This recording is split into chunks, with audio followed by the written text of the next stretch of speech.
Everyone, and welcome to another episode of Box Office, where I recommend movies and TV shows for you to watch, especially during these out of the holidays. I feel like you can catch up on everything that you might have missed out. By the way, my name is Mandy, and just reminding you to go subscribe down below so you'll be the first person to know when we upload videos. I'm gonna focus on the internet daddy. Pedro Pascal has taken over the internet. So if you're just getting into the fandom, here are my top picks. First one that I'm gonna recommend is everyone's favorite, The Game of Thrones. I know, a lot of y'all have watched it, but might not have noticed that Pedro's actually in it. That's right, he is in a few episodes, about 7 or so episodes in season 4. He has a gloriously skull-crushing, crashing, busting moment.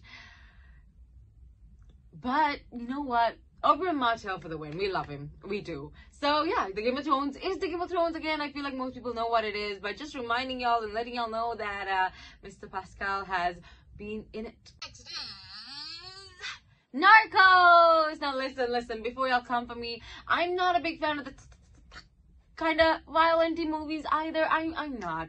But Narcos is something else. Like, the way they're produced it, the way they're narrating the story is so interesting. It's curiosity piquing. It's really good. If you don't know what Narcos is, it's basically a TV series that is based in Colombia, and it's about these two DAs. So Javier Pena is Pedro's character, and the other is Steve Murphy. And both of them, they're partners in literal crime, I suppose, or the opposite of that. Anyway, they're partners, and they are there to hunt down cartels in Colombia. The first 2 seasons, they focused on Pablo Escobar, played by Wagner Moura. And in the 3rd season, Javi goes behind the Cali cartel. It's really good. Probably the thing that propelled him into absolute stardom. And that is HBO Max's The Last of Us. I saw a meme on the internet recently that said Ellie and Joel, or Pedro and Bella, are the best of us, and I stand by it. It's based on a video game created by Naughty Dog called The Last of Us. Joel is this cold-hearted, closed-off dude who's lost way too many members of his family. He has this tragic beginning in the game as well as the series, and well, he ends up in a QZ, a quarantine zone, something that we're kind of familiar with, let's be honest, because there's this brain controlling fungi called cordyceps that are ruling the world. It's really cool. So Joel's in a QZ, a quarantine zone in Boston, and he's a bit of a bounty hunter, and he ends up having to take Ellie, this little girl who's immune to the infection. I'm not going to tell you how, why, or when, or where, what, because, you know, that's spoiling, but she is. Just take my word for it. She is. She can't turn is what it is. And so he has to take her from Boston to Wyoming to, find a cure for the thing. And again, I'm not going to spoil it for you, but basically it's their long, tiresome, but wholesome journey of getting from point A to point B.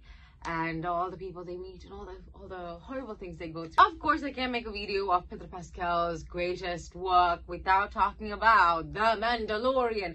Dude really had all the luck in the world to literally get the greatest hand when it comes to cinematography. Dude's in The Game of Thrones, one of the biggest shows on Netflix. He's in Star Wars. He's on one of the biggest shows on HBO. Twice, technically. Yeah, The Mandalorian is a spin-off of the Star Wars universe. Mando.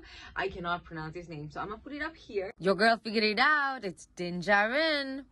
He's a bounty hunter. He's a space bounty hunter who goes from evil to good, kinda. He ends up with a 50-year-old little baby. And no, it's not Baby Yoda. Don't call him Baby Yoda. It'll annoy Mr. Mando. It's Grogu. Grogu is his adopted son. Dad Mando being like, I'm gonna take care of you. In his really nice voice. It's just so sweet. It is so sweet. Y'all, this is probably one of my favorite characters that Pedro's played. I mean, I can't pick, but Oh, The Mandalorian is just beautiful. Mwah. So go watch it. It is out and about. It's on season 3. So all 7 episodes of season 3 out as well. That wraps it up for this episode of Box Office. Say goodbye to Papi Pascal. And goodbye from me as well. Until next time, like I always say, stay safe, stay hydrated, and always make sure your popcorn is crunchy.